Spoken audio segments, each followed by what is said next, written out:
Hello friends, welcome to editorial analysis by simplified civil services. आज सितंबर 17 Sunday को mainly the Hindu में article आते हैं।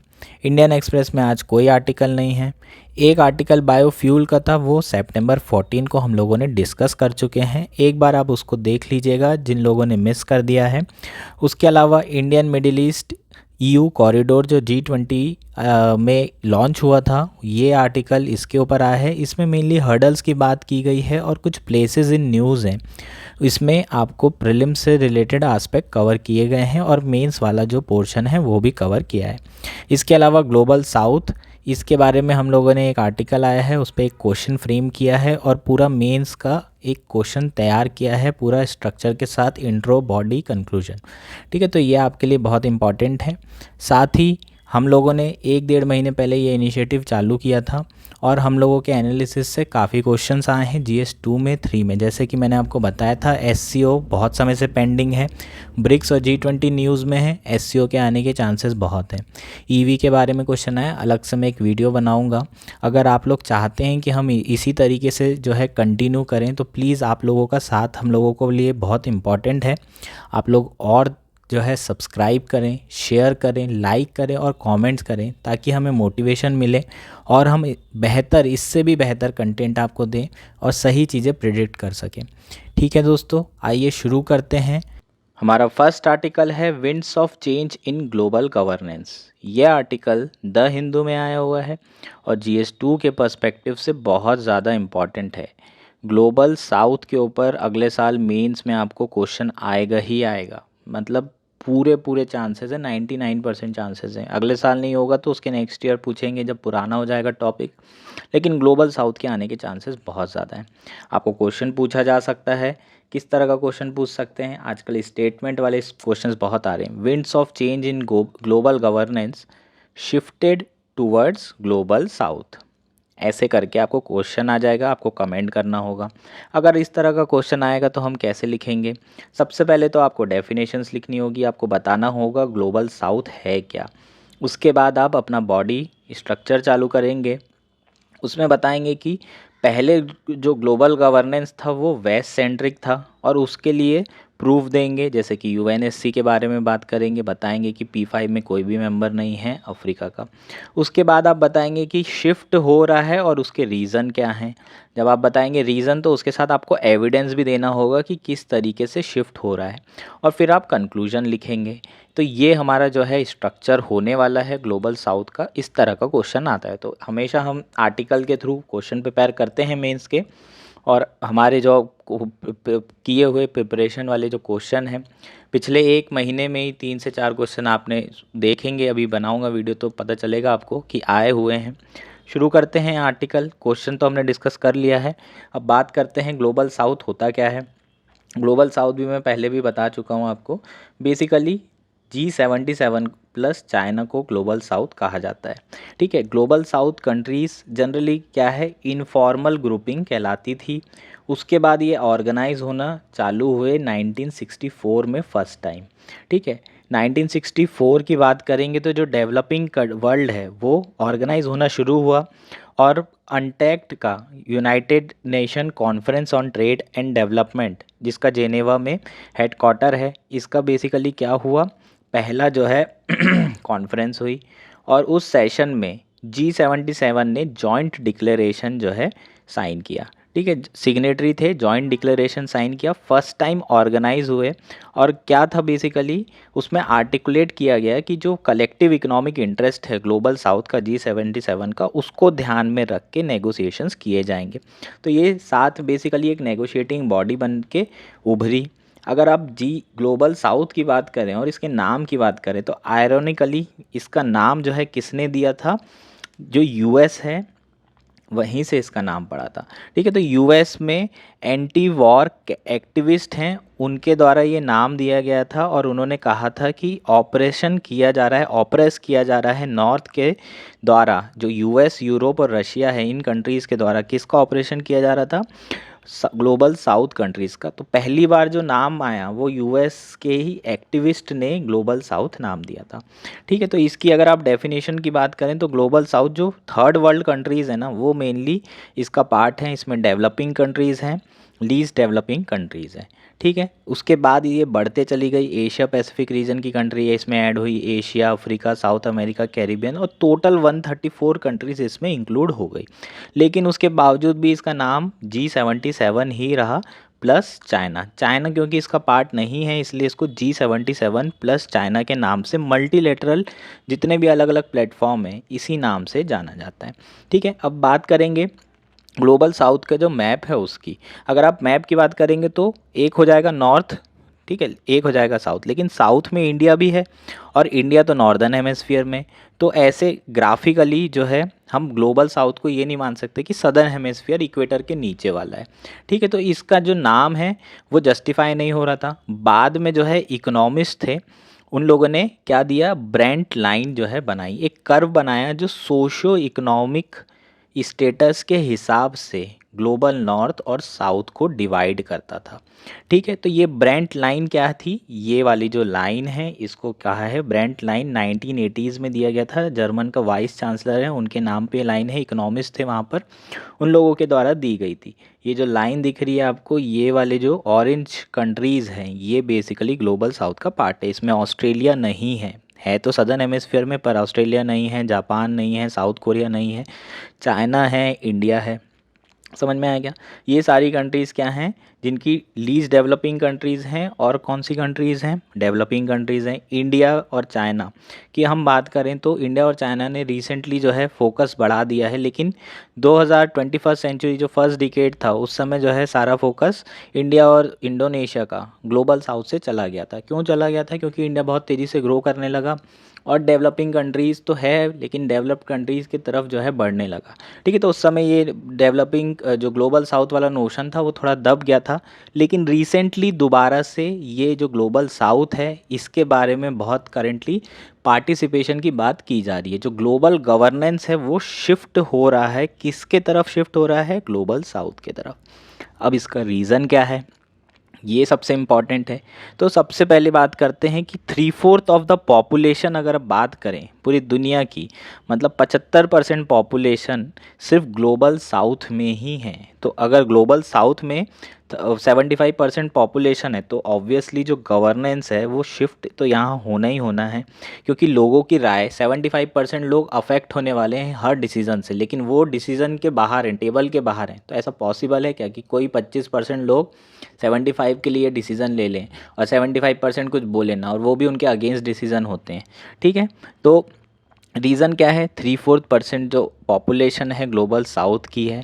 उसके बाद जो नेक्स्ट है reason, most affected due to climate change. Climate change से सबसे ज़्यादा अफेक्ट कौन हो रहा है, बेसिकली ग्लोबल साउथ वाले हो रहे हैं, क्योंकि 75% पॉपुलेशन है। उसके बाद उनके पास कैपेसिटी नहीं है, कैपेबिलिटी नहीं है एडेप्टेशन करने की, मिटिगेशन करने की टेक्नोलॉजी नहीं है। तो सबसे ज़्यादा अफेक्टेड कौन रहेंगे क्लाइमेट चेंज से, यही लोग रहेंगे। एग्रीकल्चर सबसे ज़्यादा करने वाली कौन सी कंट्रीज़ है, ग्लोबल साउथ कंट्री है। एग्रीकल्चर में डायरेक्टली इम्पैक्ट पड़ेगा क्लाइमेट चेंज का। तो ये सारे रीजंस हैं किसके, जो अभी रिसेंटली ग्लोबल गवर्नेंस पार्टिसिपेशन जो ग्लोबल साउथ का है वो शिफ्ट हो रहा है। नेक्स्ट हम बात करेंगे जो इमर्जिंग कंट्रीज़ हैं, वो बहुत तेज़ी से हाई जीडीपी बढ़ रही है, जैसे कि इंडिया हो गया, ठीक है, उसके बाद साउथ अफ्रीका, ब्राज़ील, उसके साथ साथ चाइना, ये सब कंट्रीज़ की जीडीपी बढ़ रही है। तो लोगों का जो इन्वेस्टर्स हैं नॉर्थ, उनका भी इंटरेस्ट ग्लोबल साउथ में पड़ रहा है। एक जो मेन कारण है यहाँ का वो है अनएक्सप्लॉयटेड रिसोर्सेज, एग्जांपल क्रिटिकल मिनरल। ठीक है, अभी रिसेंटली हम लोग पूरा का पूरा फोकस कर रहे हैं रिन्यूएबल एनर्जी में, ईवी की बात की जाती है, इसमें क्रिटिकल एनर्जी 2.5 to 3 टाइम्स जो है बढ़ने वाली है। इसमें क्रिटिकल एनर्जी का, क्रिटिकल मिनरल्स का यूसेज, क्रिटिकल मिनरल जैसे कोबाल्ट आया था इस बार यूपीएससी में, उसी तरीके से लिथियम हो गए, कई निकल हो गया। तो ये सब का कॉन्सेंट्रेशन कहाँ है, साउथ अमेरिका और साउथ अफ्रीका में। ठीक है, तो ये अब इन लोगों की ज़रूरत पड़ रही है तो ऑटोमेटिकली इनका पार्टिसिपेशन बढ़ने ही वाला है। ठीक है, उसके बाद अगर बात करें जो वेस्ट नेशन है वहाँ पर बहुत ज़्यादा स्लो डाउन हो गया गया है। इसके कारण क्या हो रहा है, क्योंकि अब वहाँ पर ग्रोथ नहीं हो रही है तो इन्वेस्टर का सारा फोकस कहाँ है, जो अनएक्सप्लॉइटेड एरिया है, इसलिए ग्लोबल साउथ की जो पूछ है वो बढ़ रही है। ठीक, और लास्ट है हमारा मल्टीपोलरिटी इन द वर्ल्ड। धीरे धीरे जो वर्ल्ड है ना, वो यूएस सेंट्रिक पावर से, रशिया सेंट्रिक पावर से ऊपर उठ चुका है। चाइना का राइज हो रहा है, इंडिया अपना एक राइजिंग पावर है, यूरोप एक पोलर है, अलग अलग पोल बन चुके हैं। तो इस पोल में अगर एक कॉन्टिनेंट है पूरा का पूरा 55 कंट्रीज़ का अफ्रीका, इसकी भी तो पूछ होना चाहिए, इनकी इनकी बात भी तो करनी ज़रूरी है, ये भी अपने आप में एक पोल हैं। तो इसलिए मल्टीपोलर वर्ल्ड में सारे अलग अलग पोल होने के कारण सब लोग जो है ग्लोबल साउथ की बात कर रहे हैं, लीडरशिप प्रोवाइड करने की बात कर रहे हैं। रिसेंटली इंडिया एज ए उभर के आया है ग्लोबल साउथ का, ठीक है, लीडर बन के। अभी हमारे यहाँ जनवरी में कॉन्फ्रेंस हुई थी, voice of global south conference, वो आपके लिए बहुत इंपॉर्टेंट है, प्रीलिम्स में आपको उससे डायरेक्टली क्वेश्चन पूछा जा सकता है। ठीक है, तो पहले बात करते हैं कि कैसे जो है पहले वेस्टर्न सेंट्रिक सिस्टम था, जैसे कि यूएन लेड सिस्टम थे, ये सब कुछ क्या थे, वेस्ट लेड थे, नॉर्थ सेंट्रिक थे। यूएनएससी की बात करें तो कोई अफ्रीका का मेंबर था क्या P5 में, परमानेंट मेंबर में कोई है ही नहीं। हम चाहते हैं रिफॉर्म हो यूनाइटेड नेशन सिक्योरिटी काउंसिल में, वो हो नहीं रहा है, इंडिया को नहीं ले रहे हैं। अफ्रीका की कंट्री साउथ अफ्रीका का भी जो है बात की जा रही है कि उसमें G4 कंट्रीज़ को लेने की ज़रूरत है। ठीक है, उसके बाद IMF हो गया, वर्ल्ड बैंक हो गया, ये सब यूएस लेड है। सारे सेंटर जितनी भी चीज़ें बनाई गई हैं, इंस्टीट्यूशन बनाए गए हैं, वो सब कुछ क्या है, वेस्ट लेड है, या फिर नॉर्थ वाली जो डेवलप्ड कंट्रीज़ हैं उन्हीं के थ्रू जो है चल रहा है। और जो पार्टिसिपेशन है ग्लोबल साउथ का, उन लोगों का कुछ नहीं है, लेकिन अब उनके स्टेक्स बहुत हाई हो गए हैं। तो ये कारण है कि हम लोग जो है कहाँ से शिफ्ट हो रहे हैं, वेस्ट से ईस्ट के, वेस्ट जो सेंट्रिक है, नॉर्थ सेंट्रिक है, उससे साउथ की तरफ शिफ्ट हो रहे हैं। ग्लोबल साउथ की बात शुरू हो गई है। इसके एविडेंस भी देख लेते हैं हम। जैसे रिसेंटली G7 समिट हुआ था, उसमें ब्राज़ील को बुलाया गया था, इंडिया को बुलाया गया था, इंडोनेशिया को बुलाया गया था, वियतनाम को बुलाया गया था। आपको ये एविडेंस भी देना होगा कि शिफ्ट हो रहा है, और कैसे हो रहा है, ऐसे हो रहा है कि जो वेस्टर्न कंट्रीज़ हैं, G7 कंट्रीज़ है, G7 कंट्रीज़ मतलब क्या होता है, juice for Germany and US, J for Japan, इस तरीके से आप बना सकते हैं। ठीक है, जूस फॉर, एफ से फ्रांस हो जाएगा, जर्मनी एंड यूएस। ठीक, तो 7 कंट्री है, J for Japan, I for Italy, C for Canada, U for UK. ठीक है, तो ये इस तरीके से G7 कंट्रीज़ होती हैं। ठीक है, तो ये याद कर लेना आप। तो G7 कंट्रीज़ ने अभी इनवाइट किया ग्लोबल साउथ वालों को। G20 जो है G21 बन गया, AU की एंट्री हो गई, अफ्रीकन यूनियन, पूरे की 55 कंट्रीज़ का एक यूनियन है, उसकी डायरेक्टली एंट्री की गई। G77 की बात करें, recently last week United Nation में हाई स्टेज समिट हुआ था, जो ग्लोबल साउथ को सेंटर स्टेज पे लेके आ रहा है। तो इस तरीके से voice of global south conference की गई थी इंडिया के द्वारा। अलग अलग जो कंट्रीज़ हैं G77 की, वो लीडरशिप प्रोवाइड करने की कोशिश कर रही है, चाहे साउथ अफ्रीका हो, चाहे ब्राज़ील हो। अब ने नेक्स्ट जो समिट हैं G20 के, वो यहीं पर होने वाले हैं। तो ये G20 आने वाले समय में भी बहुत हॉट टॉपिक रहेगा। तो होपफुली आपको सारी चीज़ें समझ में आ गई होगी, हमने क्या क्या बातें कर ली है। G20 क्या, ग्लोबल साउथ है क्या, सबसे पहले ग्लोबल साउथ की बात कर लें, उसकी डेफिनेशन की। उसके बाद बात कर लें कि ये यूएस लेड सिस्टम था। ठीक है, उसके बाद हम बात करें कि ये शिफ्ट हो रहा है किधर, ये ग्लोबल साउथ की तरफ शिफ्ट हो रहा है, उसके एविडेंस दे दें। और उसके बाद हम बात कर लें कि इसके रीजंस क्या हैं, और फिर हम लोग कंक्लूजन दे दें। ये हमारा पूरा का पूरा क्वेश्चन हो जाएगा। होपफुली आपको एक एक चीज़ समझ में आ गई होगी। ठीक है, हमारा आज का लास्ट आर्टिकल है, India Middle East EU corridor to have multiple routes but hurdle remains. ये आर्टिकल आपका द हिंदू में आया है, और आपके GS2-3 के पर्पज़ से काफ़ी ज़्यादा इम्पॉर्टेंट है। आप इसे यूज़ कर सकते हैं GS2 और 3 में, और GS1 में भी पूछा जा सकता है। कनेक्टिविटी से रिलेटेड, मल्टी मॉडल प्रोजेक्ट से रिलेटेड चीज़ें आपको पहले GS1 में भी आ चुकी है। तो ये आपके लिए काफ़ी ज़्यादा इम्पॉर्टेंट है। हम लोगों ने बात पहले भी कर चुके हैं, सितंबर 10 को, है ना, पूरा आर्टिकल जो है हमने इसमें डिस्कस किया है, Indian middle East EU corridor, इसके क्या सोशियो इकोनॉमिक कॉन्सिक्वेंसेस होंगे, जो कि G20 में लॉन्च हुआ था ये। तो हमने इसके बारे में अलग से बात की थी। GDP पे क्या असर पड़ेगा इंडिया की, एम्प्लॉयमेंट पे क्या असर पड़ेगा, ग्लोबल वैल्यू चेन में कनेक्टिविटी बढ़ेगी या नहीं बढ़ेगी, इस तरीके से एक्सपोर्ट इंपोर्ट सारी चीज़ों के बारे में चर्चा की गई थी। इस पर एक और आर्टिकल आया है हिंदू में, लेकिन वो उतना अच्छा आर्टिकल नहीं है। जितनी हम लोगों ने बात किए थे ऑलरेडी, वही सारी चीज़ें उसमें डिस्कस की गई है। और इवन वाले जो हमने 10 सितंबर को किए थे, उसमें और बेहतर तरीके से चीज़ें डिस्कस की गई थी। और कुछ जो हर्डल्स हैं, है ना, इस प्रोजेक्ट के, वो हम लोगों ने डिस्कस नहीं किए थे। अगर आप वो ऐड कर लेंगे जो कि इस आर्टिकल में दिए हैं, तो आपका जो नोट्स हो जाएगा वो काफ़ी सही हो जाएगा, आपकी कॉन्सेप्चुअल क्लैरिटी इसमें काफ़ी आ जाएगी। इससे रिलेटेड आपको कुछ भी आता है तो आपको जो है चीज़ें बन जाएगी। प्रीलिम्स के लिए ये बहुत इम्पॉर्टेंट इसलिए है क्योंकि प्लेसेस इन न्यूज़ बहुत आता है, और इसमें कई सारी चीज़ें जो है आई हैं, कई सारे प्लेसेस आए हैं जो आपको पूछे जा सकते हैं। तो बेसिकली क्या हो रहा है, ज़्यादा डिटेल तो थी नहीं हमें IMEC प्रोजेक्ट की। बेसिकली हमें जो न्यूज़ में है, जो चीज़ें पता है वो ये है कि IMEC G20 द्वारा लॉन्च किया गया था, G20 में, और इंडिया ने इसे जो है शुरू की, इंडिया ने लॉन्च किया है। US, Saudi Arabia, UAE, European Union, Italy, France, Germany, इन सब लीडर्स की प्रेजेंस में इसे लॉन्च किया गया है। काफ़ी सारी कंट्रीज़ इसमें इन्वॉल्व है, जॉर्डन भी इन्वॉल्व है, इज़राइल इन्वॉल्व है। तो ये बेसिकली एक इकोनॉमिक कॉरिडोर है जिसमें इंडिया की कनेक्टिविटी किससे की जा रही है, यूरोप से। अगर हम एंशंट की बात करें या ट्रेडिशनल कनेक्टिविटी की बात करें, तो इंडिया की जो कनेक्टिविटी है वो सी पोर्ट के थ्रू थी। हम जो है क्या, कहाँ से जाते थे, यहाँ से स्वेस कैनाल से होते हुए, रेड सी स्वेस कैनाल से होते हुए मेडिटेरियन सी से जाया करते थे। रोमन एम्पायर की बात करें, उस पर भी हम लोग डिस्कस कर चुके हैं, एक आर्टिकल आया था। रोमन एम्पायर के समय में भी यही ट्रेडिशनल रूट यूज़ किया जाता था, मॉनसून, जो हमारी मॉनसून हवाएं हैं उसका जो यूज़ करके। ठीक है, तो ये हमारा ट्रेडिशनल रूट था। ये हम लोग जो है बेसिकली जो नया रूट बना रहे हैं, ये रूट क्या है, मल्टी मोडल रूट है ना। एक तो ये सी लिंक होगी, यहाँ से हम लोग सी के थ्रू, उसके बाद जहाँ पर रोड से कनेक्टिविटी है वहाँ रोड से, रेल से कनेक्टिविटी होगी वहाँ रेल से। ठीक है, उसके साथ साथ और क्या किया जा रहा है, कंसीडर किया जा रहा है कि ये सिर्फ एक ही रूट ना रहे, अलग अलग रूटों को जोड़ा जाए। ठीक है, तो एक है मुंद्रा और कांडला पोर्ट से, इंडिया से, मुंबई से। मुंद्रा पोर्ट जो है गुजरात में है, कांडला भी गुजरात में है। मुंबई जो है, जो जवाहरलाल नेहरू पोर्ट है, JNPT, वो बेसिकली मुंबई में है। तो ये सारे अलग अलग रूट से कनेक्टिविटी करने की बात कर रहे हैं। ठीक है, उसके बाद यहाँ पर, यहाँ जो ब्लू डॉट में लिखे हैं, ये फुजायरा, ये UAE का पोर्ट है। ठीक, उसके बाद दम्मम सऊदी अरेबिया का पोर्ट है। रास अल खैर, ये सऊदी अरेबिया का पोर्ट है। तो ये अलग अलग पोर्ट्स हैं, इनके थ्रू भी जो है जोड़े जा रहे हैं चीज़ें, और अलग अलग जो है एक सिंगल रूट नहीं बनाया जा रहा है, मल्टीपल रूट्स जो है बनाने की कोशिश की जा रही है।